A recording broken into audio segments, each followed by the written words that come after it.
តាអ្នកធ្លាប់អរគុណខ្លួនឯងទេអរគុណចំពោះមនុស្សម្នាក់ដែលនៅតែតស៊ូ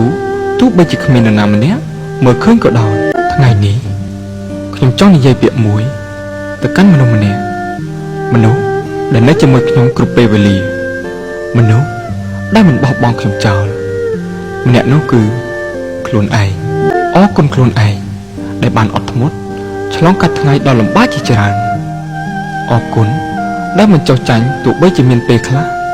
ចង់បោះបង់អ្វីៗទាំងអស់ក៏ដោយអរគុណដែលនៅតែព្យាយាម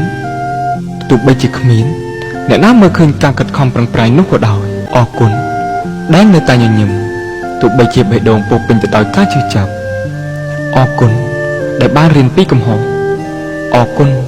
ដែលបានក្រោកឈរឡើងវិញរាល់ពេលដែលដួលជីវិតមិនងាយស្រួលនោះទេប៉ុន្តែអ្នកបានដើរមកដល់ចំណុចនេះហើយអ្នកបានឆ្លងកាត់រឿងជាច្រើនដែលអ្នកធ្លាប់គិតថាអ្នកមិនអាចឆ្លងកាត់បាននោះទេ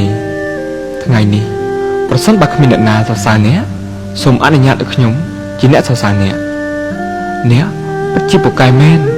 អ្នកពិតជារឹងមាំជាងអ្នកដែលធ្លាប់គិតហើយអ្នកសមនឹងទទួលបានសុភមង្គលសមនឹងទទួលបានភាពជោគជ័យនិងសេចក្តីស្រឡាញ់ដ៏ល្អបំផុតចុងក្រោយនេះខ្ញុំគ្រាន់តែចង់និយាយថាអរគុណខ្លួនឯងដែលមិនបោះបង់ក្តីស្រមៃ